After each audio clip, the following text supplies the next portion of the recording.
Chapter 110. Full plate armor is really uncomfortable.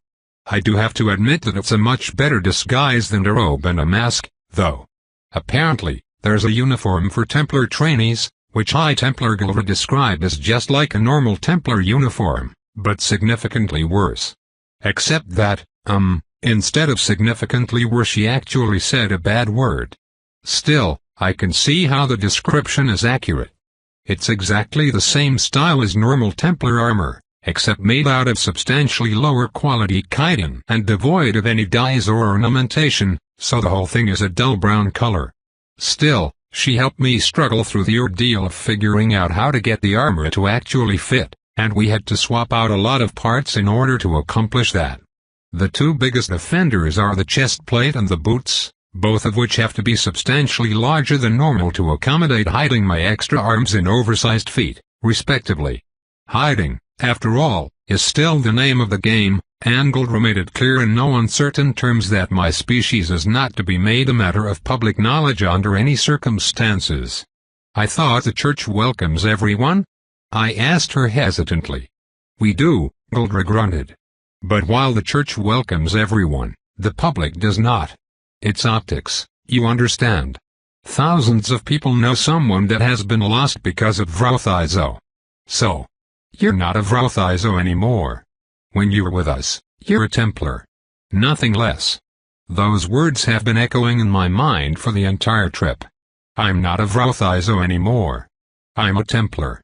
It's more than I deserve, but I will do everything I can to be worthy of it. Speaking of the trip, overall it has been a weird mixture of boring and stressful. Only two people know what I am, High Templar Gilra Carthula, and Templar Captain Dasil.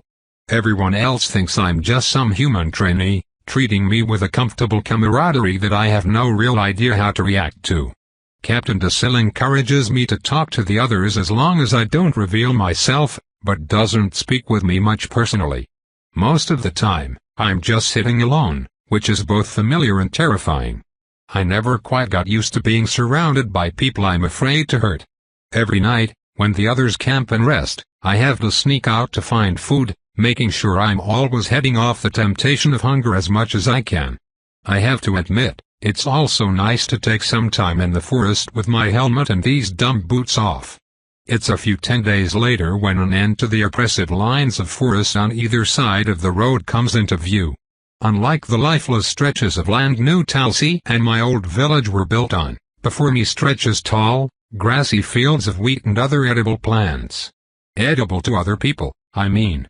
As we exit the forest entirely, I witness beyond them an incredible sight in the distance, like someone dropped a stone in a calm lake and froze the ripple solid. Massive stone walls proudly tower atop the edges of the wave, defying any mortal force to breach them. It's a breathtaking sight. Welcome to Skyhope, Trainiel Arc, High Templar Gilra tells me, clapping a hand on my shoulder. Thank you, High Templar, I stammer back.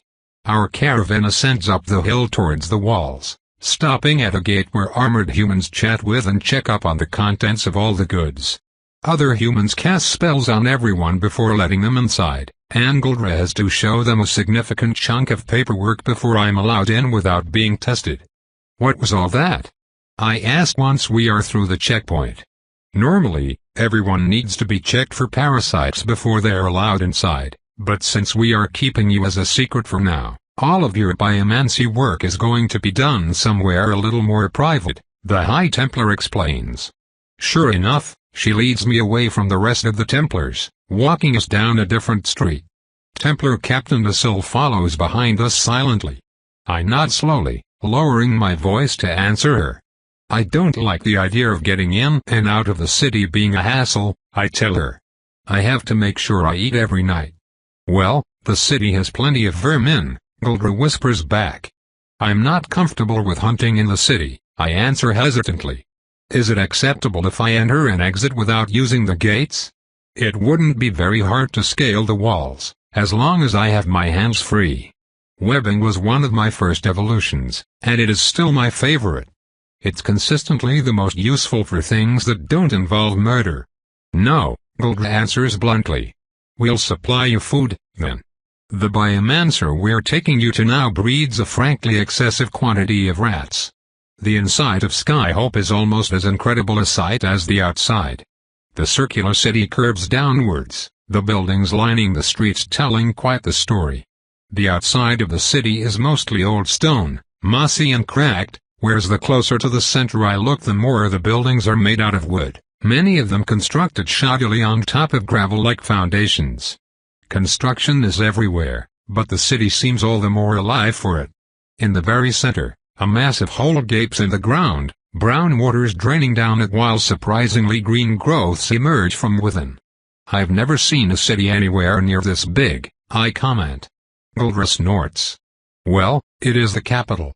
It used to look a lot better before some idiot pissed off God, but it is what it is.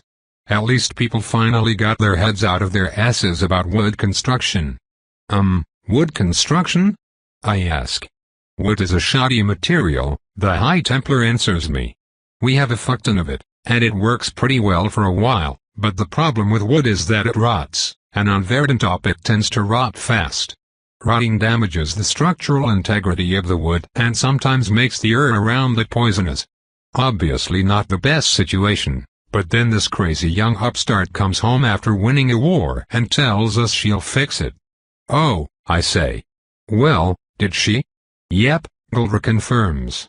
Well, that's good. I hedge.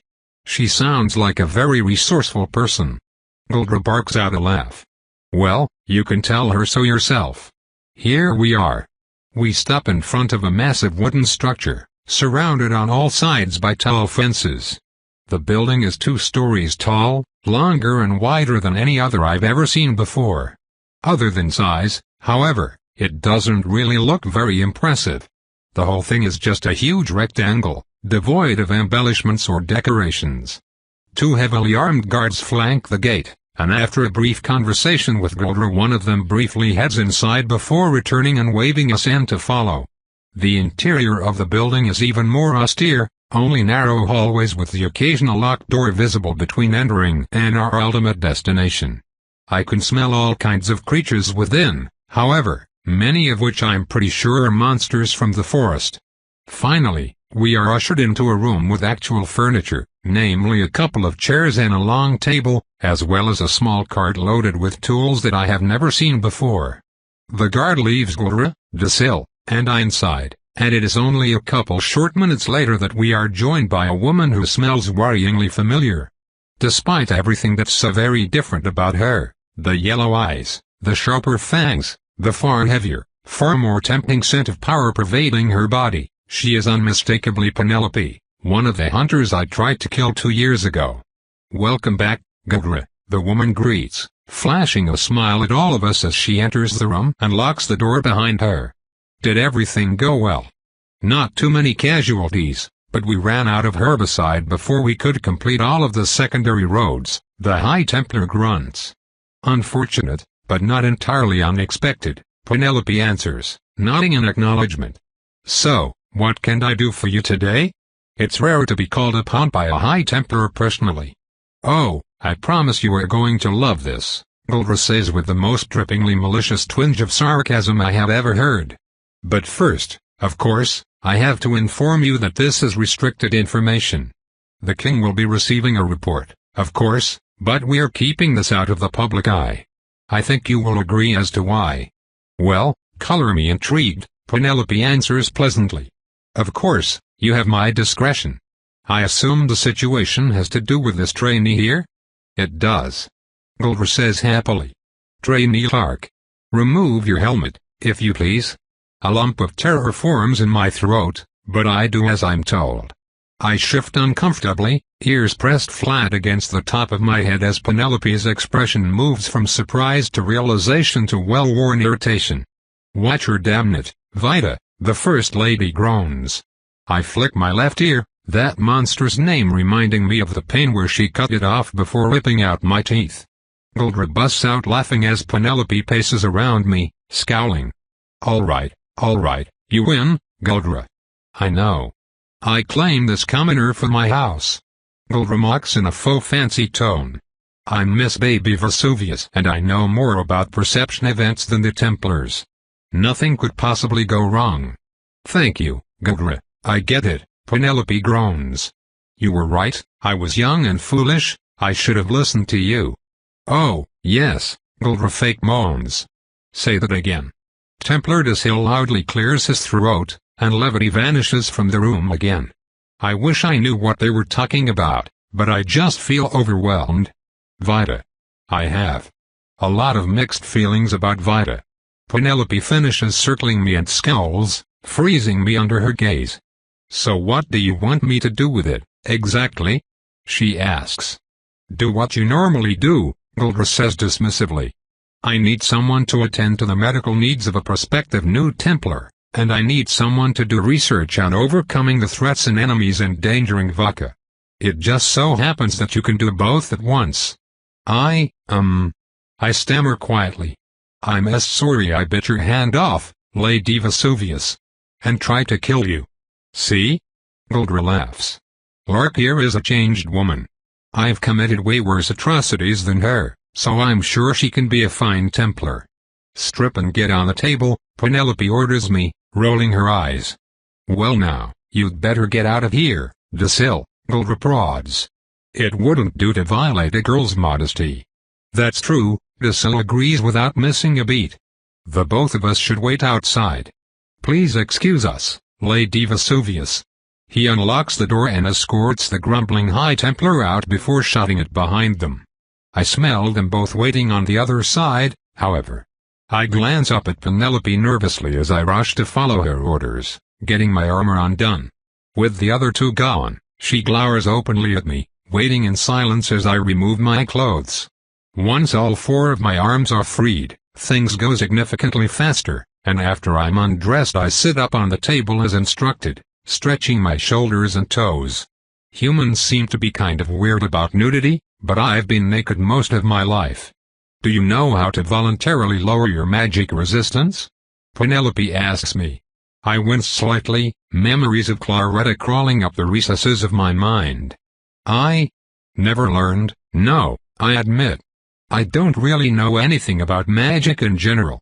Okay, well, I will brute force through your resistance for now, but if these are going to be regular visits I will need you to learn how to accept spells on your body. I nod. Yes ma'am. A slight smile quirks on Penelope's lips at my response, and her fingers start quickly moving through what I assume are spell formations before she places a cold hand on my collarbone and I feel some kind of foreign energy flowing into my body.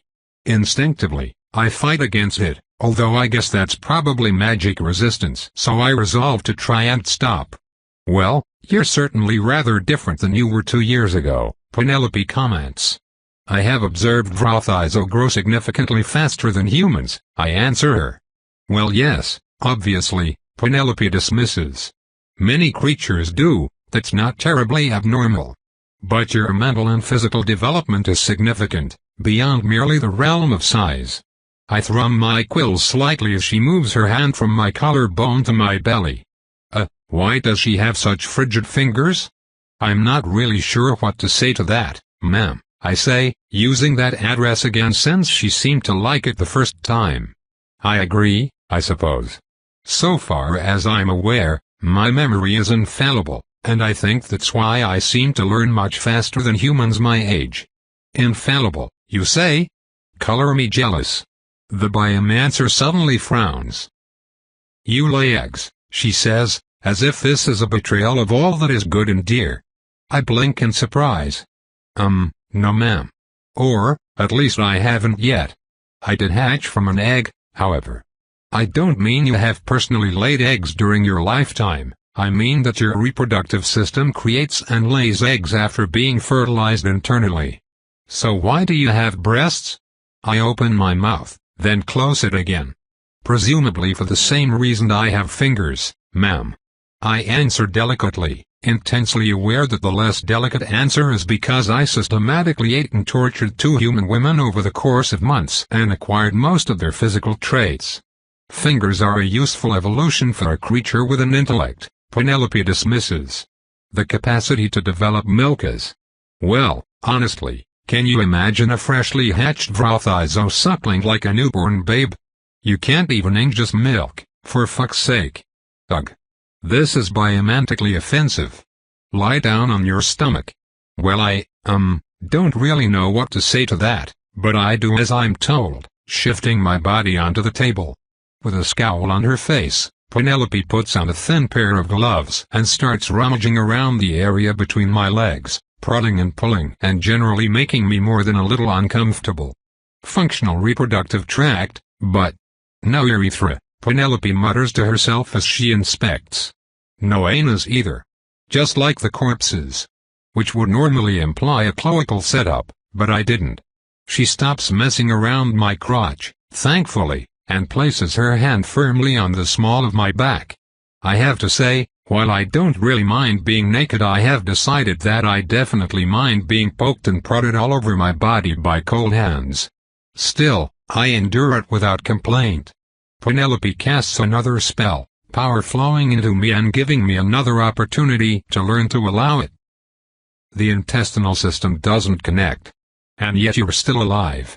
From where do you defecate, trainee? I'm snapped out of my concentration as my mind catches up to the question. I don't? She gives me a flat look. Elaborate. I have never defecated, I repeat, not sure what else to say. You have never expelled solid or liquid waste in any form from your body? That's correct, ma'am, I confirm. Not unless you count bleeding. She sucks on the inside of her cheek. How often are you capable of ingesting food when uninjured? She asks after a short delay. I have never personally experienced a limit to my capacity to eat, I tell her honestly. What is the largest amount of food you have ingested in a single sitting proportional to your body weight? I think back for a moment, recalling my largest catches and comparing them to my size at the time. 26 times my body weight, I answer. Over the span of about half an hour. She stands there silently, foot tapping on the ground as she works through the problem in her head. The fuck? She ultimately concludes. Your digestion is downright hyperbolic. Sorry, but I promise I am not exaggerating not that, Penelope dismisses. I'm not saying you're lying. It's geometrically hyperbolic. Or waist translocational. Or, shit, I don't know, but I don't see how it's possible without spatial magic, which is exceptionally rare. So that makes you even more valuable as a living specimen, assuming my hypothesis is correct. But why bother? She taps her chin for a bit, then shrugs the question off with a sigh. Mysteries for later, she declares. On with the general examination. Talk to me about how your body gains new traits. I do so, explaining how I have no real control over what parts my body does and does not form, but that I can reliably halt my evolution by ingesting creatures with no apparent value. She nods along, asking probing questions that take advantage of my perfect memory, such as the exact numbers of every kind of creature I've eaten and subsequently formed parts of. All throughout she continues poking at me, casting spells on me, pinching and pulling at things all over my body. She casts multiple of what she claims are analytical spells on my legs, nearly yanks my arms out of my shoulders testing my range of motion, and spends an excessively uncomfortable amount of time messing around inside my mouth. At some point during our conversation she gets up and calmly locks the door moments before Vigor tries to let herself in. To my shame, I can't help but chuckle a bit at the High Templar's annoyed grumblings that follow. You never mentioned the creature from which you gained extra arms, Penelope mentions idly. No ma'am, I confirm. I was born with 6 limbs, ma'am. Are all Vrothizo born with 6 limbs? She asks. No ma'am, it's variable. She starts examining my quills, and when I warn her that they are incredibly sharp she decides to test it by tapping her pinky on the blade. It cleanly slices the tip of her finger right off, and her piercing golden eyes watch me closely as I tense at the smell of blood. It doesn't last for long, however, because in moments Penelope's wound is closed.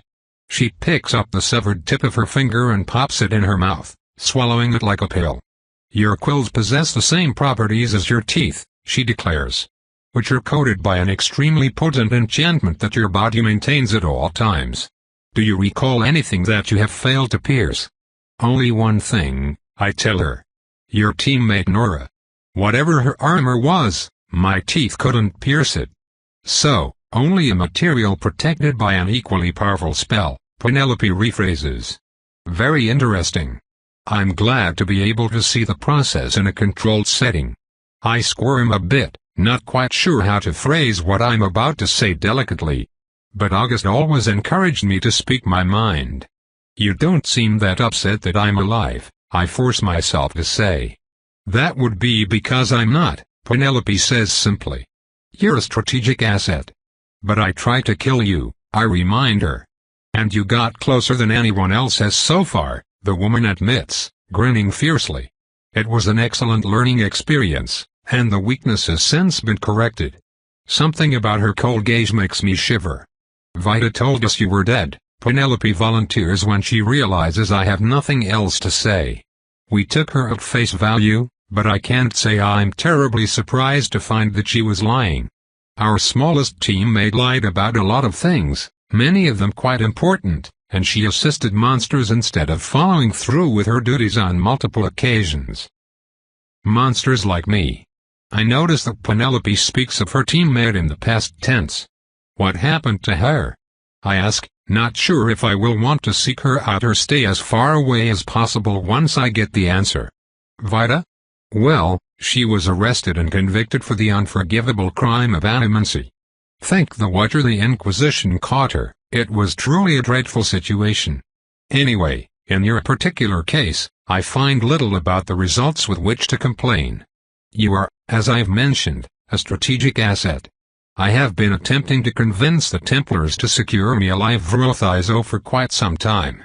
The fact that you happen to be in armor rather than a cage is unexpected, but hardly unwelcome assuming you are willing to consent to the tasks that will be needed of you. Of course I will. I stammer immediately. Then why would I not be pleased by your presence? You were, perhaps, a criminal. But I trust in the Church and their ability to judge the worth of a person. Tell me, Lark, what do you think of Vrothizo? What is your opinion on your own kind? We are monsters, I answer easily, the words ones I had decided long ago. Our existence is suffering and it causes only suffering. The world would be better off without us. The noble's eyebrows raise slightly as a feral smile blooms on her face, revealing the incisors of the predator. You advise for a total extermination, then? Well, Lark, I have wonderful news for you. She steps forward, leaning in so her face is frighteningly close to my own. There is nothing you can do to achieve greater progress towards that goal than to be here within my halls, she promises. Your entire race will shiver in terror of the doom I will craft for them with you as my hammer. As long as you cooperate, that is. Despite the audaciousness of the claim, something about the certainty radiating through her every feature steals my doubt and locks it away. Yes ma'am, I whisper. Good, First Lady Penelope Vesuvius declares, stepping away from me once more. Get dressed, then. I will expect you here regularly, but naturally the Templars have their own plans for you and I have no need to interrupt them. There's much progress to be made both with and without you, after all. We are done here for today. I do as she says and she unlocks the door again once I am decent. Guldra and Asil step in immediately, the former grinning broadly and moving to mess the hair on my head before I manage to get my helmet on. How'd it go, kiddo? She laughs, pinching and playing with my ears. Shit, I can't get over the fact that you have little kitty ears. I love cats. I own like 18 cats. Why yes, High Templar, I say placatingly, wincing hard as she yanks at the delicate instruments on my head. Is she healthy, Doc? Guldra asks Penelope, who immediately rolls her eyes. She's a disease-immune rapidly regenerating bioweapon. You could stab her through the spine and she would literally walk it off. So yes, I would classify that as pretty healthy. You believe that the Vrothizo are bioweapons? Templar Dasil asks suddenly, one of the few times I've seen him speak up. Well, they're denotatively bioweapons in the sense that they are biological creatures being physically used as a weapon by what we assume to be an intelligent actor, but if you're asking if I believe they are engineered bioweapons, I would say it is too early to tell. A few signs see me leaning towards yes, whereas other aspects just leave me befuddled as to why a sapient creator would include them. If a hypothetical intelligence can instill them with natural spatial magic as a waste disposal system, why not just give them the ability to fucking teleport directly into major population centers? It doesn't make sense. The why is unimportant compared to the what. Guldra dismisses. Just do your thing, Vesuvius. Figure out how to make them die. Present company excluded, of course. Penelope smiles, bowing deeply. It would be my pleasure, High Templar. We're escorted out after that, my disguise fully in place and my ears free from High Templar tyranny only to be squashed under the tyranny of my helmet. Where to next, High Templar? I ask. The barracks. She declares. Mostly because I'm bored of escorting you. You can stay cooped up in your new room until training starts in a few days, meet your roommates and whatnot. Our roommates? I ask. Oh, yeah, did I not tell you? Guldra, clearly aware that she hasn't. Yeah, you'll be staying at the dorm. It'll be fun. You'll make new friends. Just, act natural. She pauses. Wait, no. Do not act natural, the woman corrects. No eating other trainees. High Templar. I protest. I mean, I'm not supposed to reveal I'm a... but you want me to live in the same room with humans? What, you think we have the budget for giving individual rooms to trainees? This is a free room, Lark, don't be so greedy. Anyway, here we are. I'm ushered into a stone barracks near the outside of the city, escorted down some halls and tossed into a room by the sadistically gleeful High Templar. I barely catch myself as I careen into the room, staggering as I clunk around my heavy armor. Another woman is there, with short-cropped messy blonde hair and a shattered archipelago of freckles dancing across her nose and cheeks. She's chewing on something, some sort of cold-fried meatball of which she has a handful of multiple. She stares at me, and I stare right back, and after a few moments she swallows and opens her mouth to speak. Sup, she greets me. Hi, I respond. And with that propitious beginning, my Templar training officially starts. Chapter 111. My new roommate and I stare at each other. She pops another fried meatball into her mouth, chewing loudly without breaking eye contact until eventually, she swallows. Want one? She asks, holding out one of the morsels to me. Oh, no thank you, I tell her. She nods and slurps it down, continuing to lie on her side and stare at me with half-lidded eyes. The room is pretty small, containing 2 beds, 2 nightstands, and very little else. There are drawers under the bed frame, one of which is haphazardly ajar and full of what I can only assume are my roommate's clothes. An open trunk, containing nothing but a single pair of undergarments, takes up a significant percentage of what little floor space lies between the beds. Are you just going to stand there, or? I flick my eyes back towards my roommate, a blush eating my cheeks. I'm not sure where to sit, I manage. Well, this is my bed, she says slowly, indicating the very thing she is currently lounging upon. So presumably, that would be your bed. I glance at the yet untouched piece of furniture and nod slowly. Awkwardly, I walk over and gingerly sit down, paying careful attention to the feeling of my quills scraping against the grooves they've already dug into the inside of my armor. My oversized plate does a pretty decent job of giving them enough room to not stab out of the bottom when I sit down, but I know that if I flex or extend them even a little bit they will shear right through the back and expose me. They also still make sitting uncomfortable, so I carefully copy my roommate's lounging pose instead. We return to staring at each other. So, the freckled young woman says, "You need help moving any of your stuff in?" My stuff? I ask. What the heck kind of stuff is she talking about? Like, your things? Things that you own? Oh, I don't have any, I tell her. Oh. She munches down another meatball. I really hope that Vigor won't forget to set up food for me every day. Well, I'm Gina, my roommate tells me. Nice to meet you or whatever. Oh. Sorry, I'm so rude. I stammer quickly.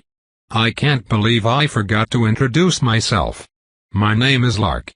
It's nice to meet you, Gina. She nods in acknowledgement, popping down yet another little meat morsel. Are you going to take that armor off, or? No, I tell her. A silence stretches between us once again, the weight of social awkwardness ever multiplying. Okay, Gina eventually allows. With the conversation concluded, it quickly becomes apparent that I have nothing to do. I'm fairly certain that I'm supposed to just wait until training starts, whenever that is, so I descend into torpor and let time start to flow by. Torpor is an interesting experience, one that I've had to describe a few times for human friends back in my village. I can only assume that my explanations are about as unilluminating as the descriptions they gave me for dreaming and sleep, two things that I have never and likely will never experience. I am still awake during torpor, still aware, and once it ends I can look back at my memories of the experience and recall everything that occurred. Yet during a torpor I do not really think. My mind simply stops, resting whatever parts of it make up me while still remaining alert to danger.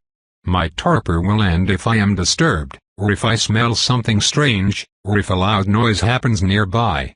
Some part of me is also dimly aware on a conscious level, and can choose to end the experience. Perhaps a good way to describe it is like meditation, but rather than a skill I have built over the course of my life, it is something that comes to my body naturally. I mainly use it to accelerate my perception of time, and it is for that use I apply it now. Yo, Lark, did you die? Gina asks me what I estimate to be about 16.5 hours later. Huh? I ask, snapping back to myself. Oh, no, sorry. I was resting. Now that I think about it, throughout my entire torpor I have been staring directly at Gina's bed. I hope she's not too weirded out by that. I've noticed that humans don't like being stared at for extended periods of time. Yeah, okay. Well, there's a package for you. The delivery person was pretty insistent I come get you for it. Oh. I say, my armor clattering as I quickly get to my feet. Thank you. Sorry about that. I carefully step around her and rush out the door, my sense of smell immediately guiding me towards what I can only assume to be my package. An annoyed-looking messenger stands in the front room of the barracks and holds a box, which they hand to me after I confirm that my name is Lark. Then I quickly rush to the bathroom, because I'm not sure where else I can get the privacy required to remove my helmet and eat. Why did it have to be mice? I grumble to myself, making sure the outhouse is securely locked before I remove the box's lid. Inside are 4 comatose field mice, and merely looking at them has my mind flashing back to that horrible final moment with Vita where she somehow stuffed what remained of my father into a rodent just like these and convinced me to swallow him. It tasted far too good, a flavor I will never be able to get out of my mind. I know these creatures will be nothing like that experience, but I still stare at them with both a primal anticipation and a full-bodied loathing. I drop them down my throat, because as much as I find the act of self-inflicted torture, eating mice that remind me of a person is better than going hungry and actually eating a person. I resecure my helmet and exit the lavatory, making my way back towards my room. I run into Gina along the way, however, idling in a common room to which most of the dorm hallways connect. With her are a number of other humans that I assume are other trainees, and as I pass my eyes over the group my heart drops into my infinite void of a stomach as I recognize one of them. I can't believe this. Surely someone or something is having a laugh at my expense. Yo, Lark, Gina calls out, waving me over. Quit being a weirdo and introduce yourself. I flinched at the sound of my own name, not wanting it to enter the ears of those present, but I do as she requests. I introduce myself in sequence to all the people here. A thin fellow with curly light brown hair, a stout-looking tan young man, an older man with graying hair, and Bentley introduces himself. It's nice to meet you. Beneath my helmet I lick my lips, the memory of his exquisite-tasting flesh burning brightly in my mind. Why yeah, I agree. It's nice to, Get formally introduced. Ha ha, yeah. He agrees jovially. You know, it's funny. I used to be a hunter before this, and I actually went on 2 missions to deal with a monster that ended up being named Lark. Yep. Does he not recognize my voice? I guess I've kind of changed a lot, and Lark is a human name, but surely he's at least a little suspicious? I was a hunter too, actually. Gina volunteers. Oh. We should do like, a whole meet and greet. The Thin Man declares. Where we come from, what our talents are, all that stuff. I'll go first. My name is Xavier and I have a kineticism talent that only works on water. I've never been anything cool like a hunter before, but my preacher said that my talent is super strong and I should join the Templars. I like stories. Okay, who's next? A powerful talent, huh? He certainly smells really strong, I'll give him that. Physically, though, he looks kind of out of shape, the sort of meal that won't survive many bites. Not that I should be thinking of people that way, but I guess that's my frame of reference. I force my brain to make a better comparison. Despite being an adult, he has the physique of one of the children in the village who haven't been set to manual labor yet. Harvey, the next man, grunts.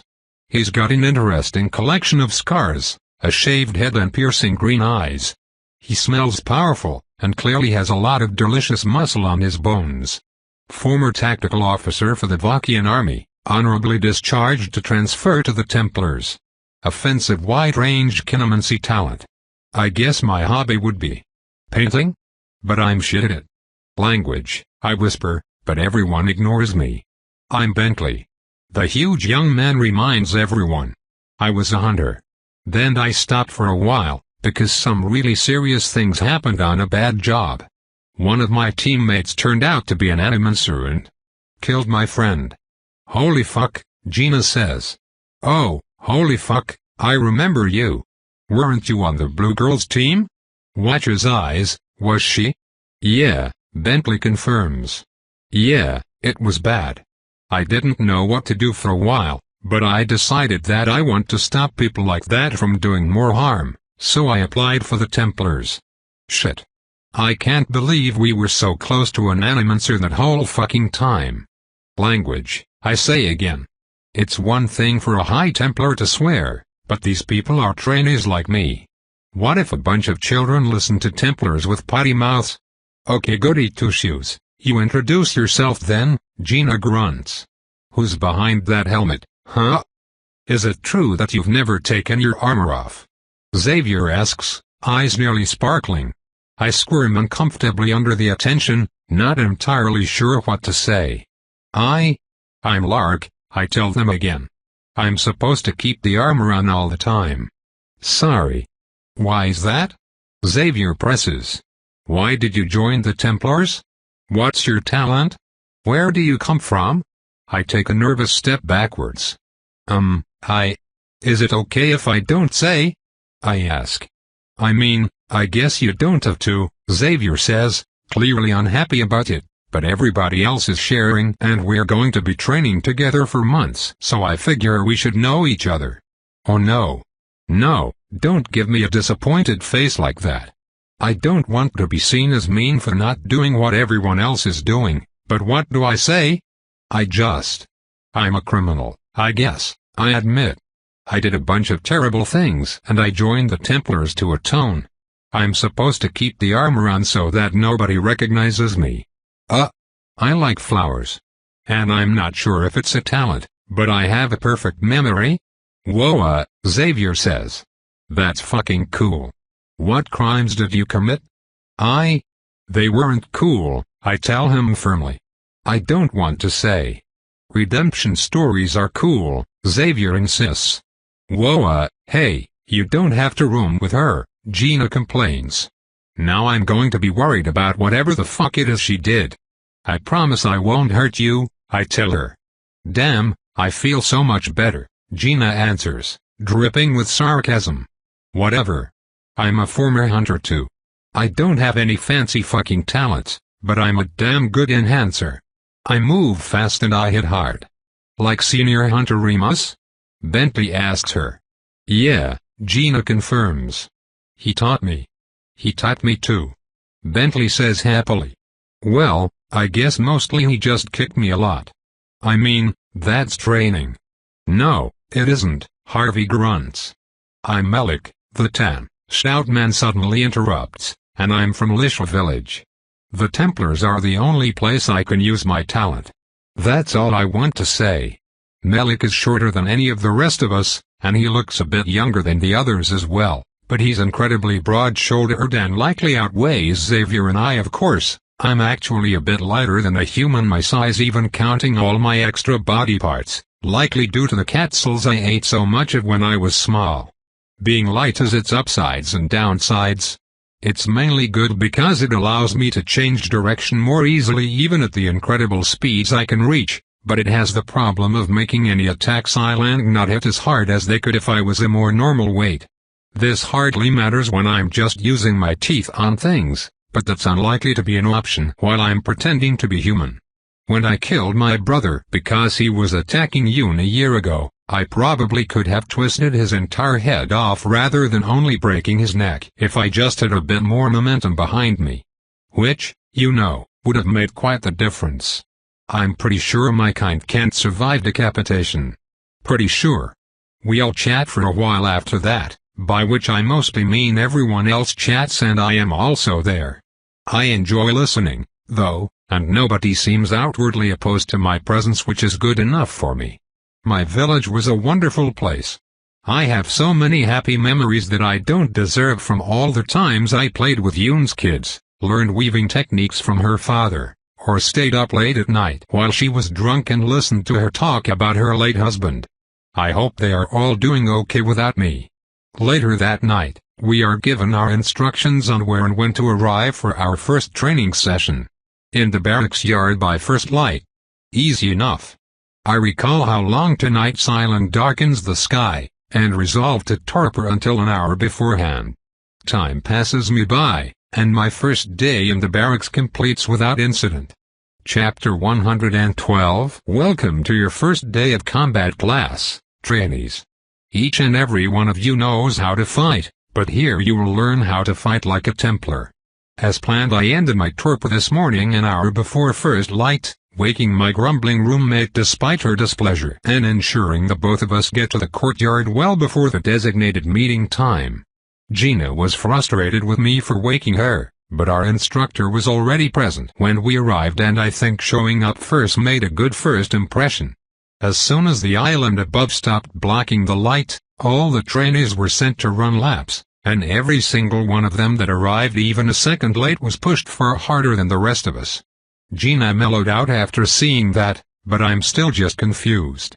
Does the instructor think that the people who are bad at waking up need more training or something? I'm not sure I see how that's related.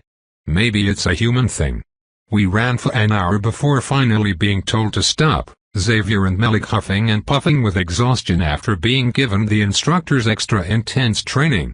Bentley was also late, but he seemed unfazed by the added work. Now, with everyone standing at attention in front of our instructor in various states of exhaustion, he finally addresses us with something other than a barked order. Templars fight, but we are not just fighters. Templars wage war, but we are not just warriors. Templars protect, but we are not just protectors.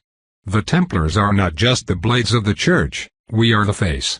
We are exemplars, paragons, the absolute best of the best, not merely because we must be the best to conquer the challenges the Watcher has given us, but because we are the people the rest of our country looks up to. When we fight, we win, regardless of the enemy and regardless of the situation. That is your expectation and your duty, and when I am done with you, you will be capable of nothing short of total domination compared to any lesser organization. Which is all of them. It will be the job of your other instructors to teach you when to actually exert this power. I frown under my helmet, holding in a shudder. The last thing I want is more power. Some of you think you are hot shit, that you are strong enough to represent our God already. I will disabuse you of this notion, but first it's time to see where you all stack up. Enhancers, line up to my left. Mages, line up to my right. Harvey, the former soldier, and Malik, the young kid who declined to say much when we introduced ourselves, head over to the much side. Gina, my roommate, and Bentley, the tasty goo, the former hunter, walk to the enhancer side, whereas Xavier, the talkative, chipper guy, and I, the monster, stay where we are. You have too much wax in your ears, trainees? The instructor asks Xavier, and I am. My talent can let me function as either, sir, Xavier explains, breathing hard. Then why are you huffing and puffing like an asthmatic dragon? The instructor demands. You told me not to use my talent during the warm-up, sir. So it should be pretty fucking obvious where you stand, shouldn't it? The instructor snaps. Much side. Trainee Lark, why the fuck are you standing around? I flinch, failing to suppress the pounding anxiety of embarrassment. I'm sorry, sir, I don't know where I stand, I admit. What is an enhancer? Do you fight by empowering your body or attacking with magic? The instructor barks. I don't know if I empower my body, per se, my body just kind of does whatever it feels like, but if those are the two options, I suppose my choice is obvious.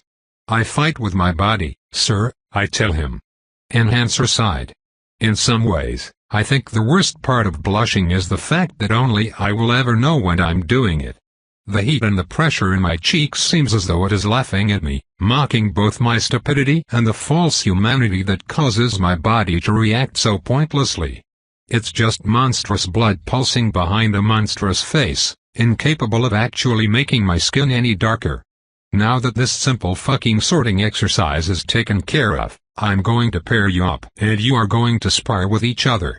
Lark and Gina. Xavier and Harvey. Malik and Bentley. This is your opportunity to demonstrate what you do and do not need to be taught. Try not to break each other. Next thing I know, my roommate and I are standing across from each other. We don't have any weapons, but we still have our armor on. Gina takes a low stance, her hands curled into fists as she prepares herself for battle. I, meanwhile, stand straight ramrod still, having absolutely no idea how to spar but unable to bring myself to ask. I sort of know the word. A mock combat, I think? Like a game? A fist fight in plate mail, eh? I promise I'll go easy on you, Gina comments. You going to get ready? I suppose I'm as ready as I'm going to get? I hedge. She snorts derisively, then leaps my way, fist lashing out. I intuit that I'm probably not supposed to stand there and get punched, so I hop backwards, avoiding her blows and trying to divine the purpose of this exercise. Even if she hits me, which she won't, it's not like I'm going to be hurt by an attack like that. Is that the point? Are we supposed to punch each other because it's kind of like fighting but doesn't hurt? I don't really know how to punch, though. If not for these gauntlets, I would stab myself in the palm just for trying to form fists in the first place. How much force is appropriate? Am I allowed to do other things? I suppose I could try to grab her, but then what? It's not like I can bite her throat out or snap her neck. I've been avoiding her while I think, and the more I do it, the more it all feels like a game of tag. A pleasant nostalgia washes over me as I have that thought, as well as a realization. Of course. Tag. That speed training game kids play. This is just like that. Yeah, maybe I should stop using my legs and jump around on my hands. Well, I suppose Gina is a lot faster than a child, so I'll give her a bit longer to try and hit me normally before I handicap myself. I slow down a bit, giving her more time to punch as I dance around her blows. In a game of tag, it's important to not completely overwhelm the other kids or else they stop having fun. Gina is much faster than any other human I've met except for Alan, and I suppose Vida if you count her. This is not a high bar, especially considering how much stronger I've gotten since then, but I still enjoy testing myself by keeping as close as possible without ever getting touched. Are you not going to fucking hit me? Gina growls, the fury in her voice startling me. Wait, she doesn't sound like she is having fun at all. Oh no, did I do something wrong? I can't see her face with the helmet on, so I must have missed all the emotional cues. Ah. Wait, I've been so rude. Sorry. Do you want to switch? I ask her. I'll be it if you want. Oh, fuck you. She snaps back, her attacks getting all the more furious. And thereby all the easier to predict. Fight back, you bitch. Language. Also, I don't know how. Just hit me. I guess she has a point. This is like tag, but I kind of forgot that this isn't actually supposed to be tag. This is the next step or something. But how do I hit her back? The instructor insisted that we not break each other. I duck under a wild fist and tap her chest with the tips of my gauntleted fingers, hard enough to elicit a satisfying clack from the collision of chitin on chitin, but not hard enough to actually hurt her. Is that right? It's enough to establish that I could have killed her, but not enough to actually cause any harm. That should do the trick.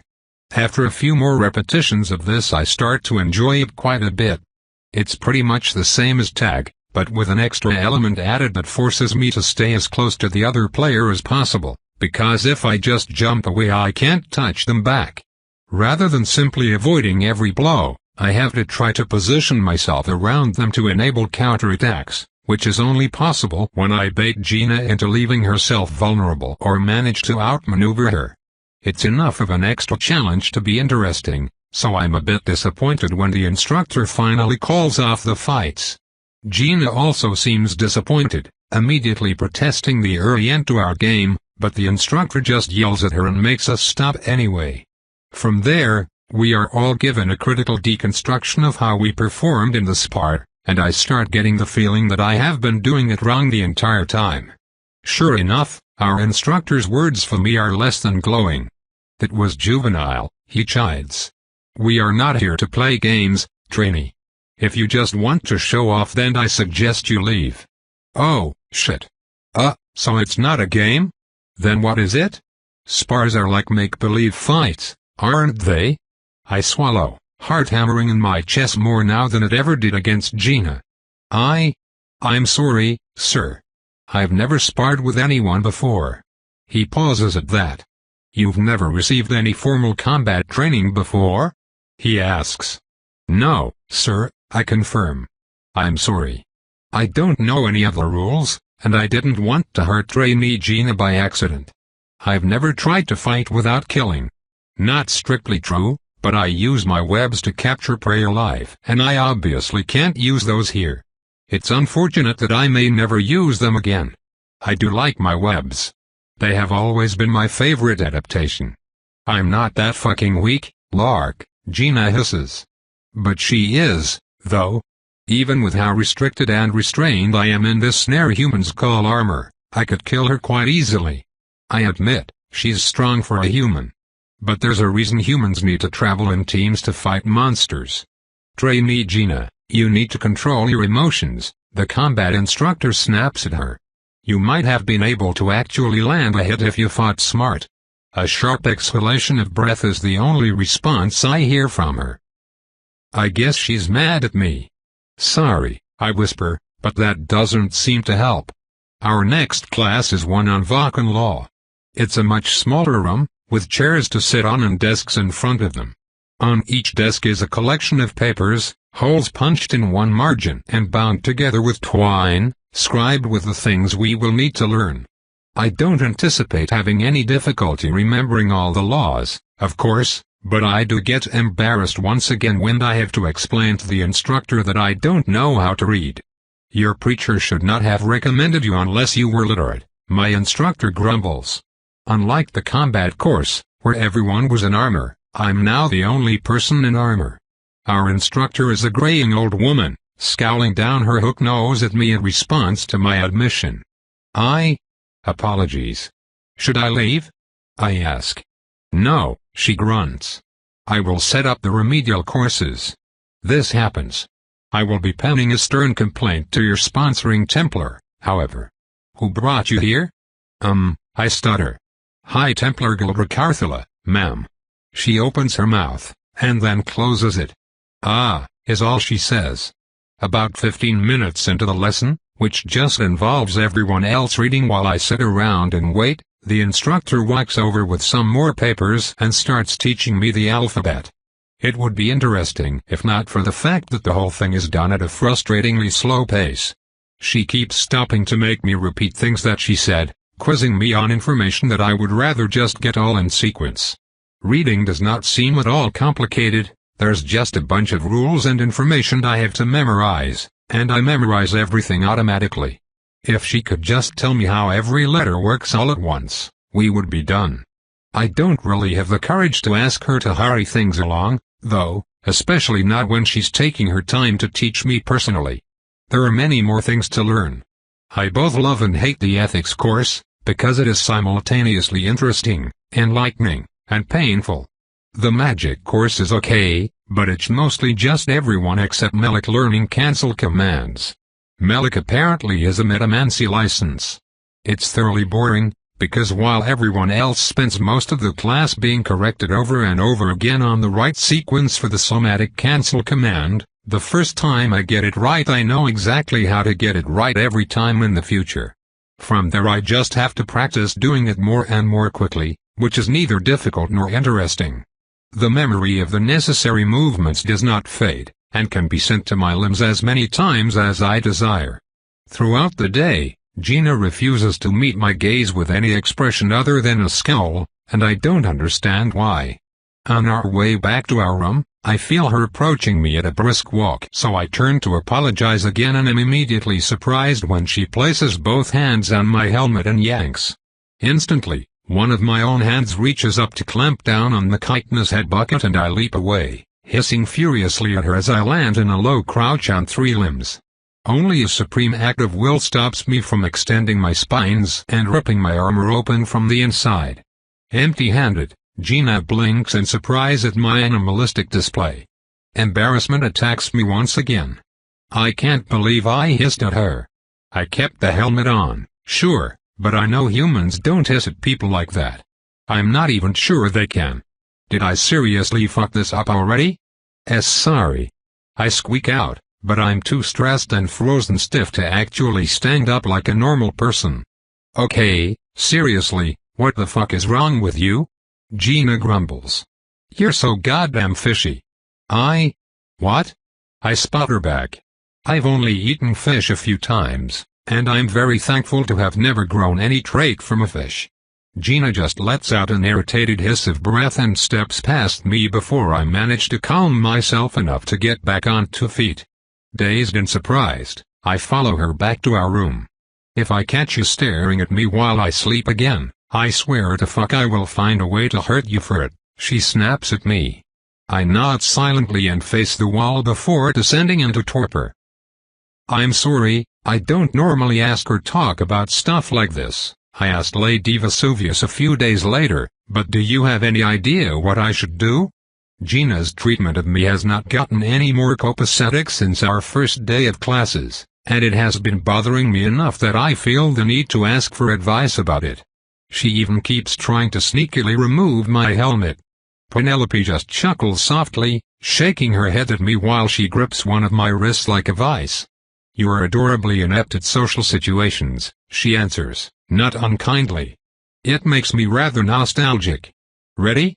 Ready, ma'am, I confirm, and then I wince as she chops my pinky finger off with a meat cleaver. As previously instructed, I grab one of the unconscious mice nearby and swallow it, letting Penelope watch my rapid regeneration in action.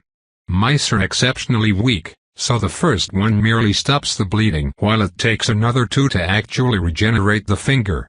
A gleefully enraptured expression lights up Penelope's face as she watches my body repair itself.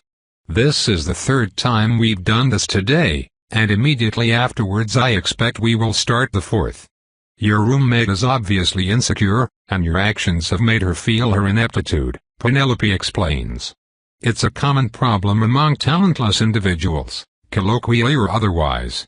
Even odds on whether she has a chronic issue with self-esteem or if your demonstration of complete physical dominance combined with the fact that you admitted to being a criminal is making her feel unsafe, but either way her mental state requires her to establish superiority in as many areas as she is able. I'm going to take the whole hand this time. Ready? The whole hand. Oh watcher, I'm not ready for that but I lie and tell her I am anyway. I hope August forgives me for the falsehood. I bite down a snarl as she cleaves it off and drops it in the bucket with the rest of my dismembered body parts. I quickly swallow more food, shuddering with every unconscious rodent that falls down my throat. I'm not entirely sure I understand what you mean, I admit. The fact that I'm good at stuff makes her feel bad? That's called envy, right? Well, yes, I suppose, Penelope allows. But whatever you want to call it, she's just a weak person. Okay, but what do I do about that? How do I stop her from constantly being mad at me about stuff? Do I just have to perform worse? That should make her feel better, right? Penelope gives me a mildly disgusted look. Watcher's eyes, no. You could, and it would appease her temporarily, but ultimately you would just be opening yourself up for more abuse. It's not like the problems that caused her to treat you poorly would randomly disappear. You would be lowering yourself down to her level for nothing. No, I would recommend the opposite. Establish your dominance so thoroughly that no hope in her heart remains towards the prospect of besting you. Crush her completely, and thereby replace that disdain with fear. I blink in surprise. I don't think I can do that, ma'am. I don't really want to dominate anybody. That's pretty much the opposite of what I would be comfortable with. Penelope busts out laughing for some reason, but at this point I'm getting used to her finding amusement in things I don't understand. Then just take off your helmet and show her your teeth, she says after catching her breath. I can't imagine a former hunter trying to bully you after that. Hey Vesuvius. You know I'm not allowed to do that. My biomancer shrugs, walking over to the door and ringing a bell to summon a slave and ordering him to fetch us more rodents. I know that you have been instructed not to, but what you have been told to do and what you will be allowed to do are two different things. I look at her blankly, eyebrows furrowed. I don't understand, I tell her. Penelope allows herself a smug grin, raising a single finger as she prepares to lecture me. Think for a moment. To keep this secret you are required to spend all day and all night, every day and every night, in that armor. You can't even bathe, which is a problem that will continue to compound, and I imagine it's a hassle to find good times and places to eat. Everything about your situation is explicitly suspicious to everyone around you, most of whom are inquisitive youths, and to top it all off you spend the majority of the day entirely without supervision, in situations wherein it would be simple to admit your true nature without it ever reaching your superiors. You are, obviously, being tested. Every promise is a test, I tell her. You fail by breaking it. She waves dismissively at me. Perhaps, but the important test here is not about whether you fail. It is a test about what happens when you fail. It is inconceivable that the Templars genuinely believe you have a chance of keeping this secret. Your situation makes far more sense if they just want the justification to lock down the information after you make it known, in case the act of doing so blows up in everyone's face. You think there's a chance people will resort to explosives? I ask, aghast. What? No, Lark, that's a metaphor. No one is going to literally explode if you take your helmet off in front of your roommate. And again, you absolutely should do that. I don't know, I hedge. Doesn't it seem kind of overcomplicated and counterproductive if the Templars gave me orders they expect me to fail at? Penelope sneers. Trust me, it happens. Lark, I assure you either the Templars expect you to fail or they are so thoroughly incompetent at enabling your success you may as well quit now. Besides, I bet half of this whole fiasco is just Guldra laughing at the idea of you having to sleep in full plate. I don't sleep, I point out. And anyway, whether or not I'm supposed to, I don't like the idea of revealing myself. I don't want people to know I'm a man-eating monster. Penelope sighs, returning to casting spells on my recently regrown hand. I sulk silently as she works, annoyed by her advice. I was so happy when Guldra told me that I could be a Templar instead of a Vrothizo. A person instead of a monster. I can't believe anyone would suggest I return to the opposite. Someone once taught me, albeit accidentally, that the most damaging thing you can do to yourself is pretend to be someone you aren't, Penelope says suddenly. It's a lesson I wish I'd learned sooner. You are walking to the right destination, Lark, but you are taking the wrong road. That's another metaphor, I intuit. Do you mind explaining? Ugh, you're far too much like her. What I mean is that you're obsessed with this idea of being a good human, and it's not going to do anything but cause you pain. Cast that idea out of your mind and just focus on being a good person. A good Vrothizo. Your body is the value you add to this world which no one else can. Embrace your nature. I can barely believe what I'm hearing.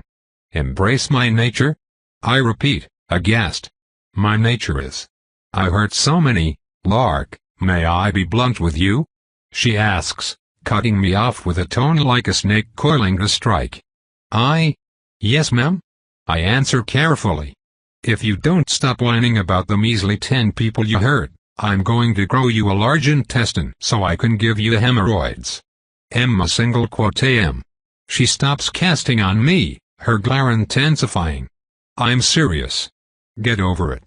Guilt exists to remind you of the lessons you need to internalize. Beyond that threshold, it is pointless, and you clearly learned your lesson ages ago. If you want to amount to anything, you need to stop beating yourself up about it, because the first step to making a positive difference in the world is believing that you can. I don't have a response to that, so I fall into silence again. Believing I can, huh? It's not really that I don't believe I can do good so much as I don't think I know how. With the Templars, my hope is that I don't need to trust myself. I can just do what good people tell me to do and make a difference that way. And if I ever stop doing the right thing, the good people can stop me. I glance back at Penelope to find she's still staring at me, a calculating expression on her face. I wonder what it would be like to have her unflappable conviction. I think to do the most good, one must always embrace their nature, she says softly. I realize our natures are not inherently good, Lark. They can be horrible temptresses, yes, but denying one's nature does not make it go away. It merely makes it quieter, more insidious, and in many ways more powerful. You cannot destroy your nature, nor can you lock it up. The words are chilling, an exact reflection of my greatest fears. Then what am I supposed to do? I ask helplessly. You embrace it, she repeats.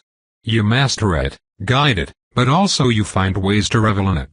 Our natures are not good, but neither are they evil. If your nature is to harm, you can still bring harm to the deserving. If your nature is to protect, you can still protect the corrupt. And if your nature is cruelty, you can find ways to love that part of yourself while doing the least amount of damage. You need not listen to your base desires all the time, or even most of the time, but if you do not find ways to satisfy them, they will consume you from the inside out. Hugging myself, I look away, but she steps forward and grabs my chin to force me to meet her eyes. It is okay to be who you are, Lark, she promises me. Do it openly and with vigor. Some people may hate you for that, but ultimately being a Vrothizo is the very thing that gives you the most power to help. Vrothizo people, I whisper. Some of them do, Penelope agrees. You don't have to. I already did. She grins at me like she's remembering an old joke. Huh? She says. Well, quit doing that then. I mean I did that too. Obviously. Then we're square, she answers, shrugging. I glower at her as she chuckles to herself, the only one to understand whatever reference she's making. It's really not that simple, ma'am, I grumble. I think you'll find that it is exactly that simple, Penelope disagrees. The problem is the fact that being simple does not at all make something easy. At least for most people. I sigh through my nose, still annoyed. No offense, ma'am, but what if you're wrong? What if, the moment I stop hating myself for what I've done, I find an excuse to do it again? She considers it for a moment, tapping her chin. Eventually, she sighs, letting an expression of begrudged disappointment briefly pass over her face before saying her next words. If I may answer your question with a question, she says, why would the Mr. Rutcher have made you a Vrothizo if that was not what he wished for you to bring to his service? Oh, shit. My eyes widen as I realize this is the suicide thing all over again. Preacher Gregory had to push that lesson Gulliver taught me into my thick skull. I was given life because I'm supposed to live. Wishing for death is tantamount to wishing away the Mistwatcher's purpose for me. So by the same token, wishing away my body. Looks like that got through to you, at least, Penelope says, a dim frown on her face. Maybe, I admit. I still don't know how exactly to embrace myself, but you'll figure it out, Penelope dismisses. You are exceptional, Lark. Do not let your lessers drag you down to their level. And if you make a few mistakes on your path to self-acceptance, well. She kneels down, rummaging around inside the bucket of my amputated body parts before pulling out a finger. Standing up, she dangles it high in the air, smirking as she stares at my black, clawed digit. Eating a finger or two isn't so bad. She opens her mouth and drops it down her throat. Tobe continued, thanks for listening.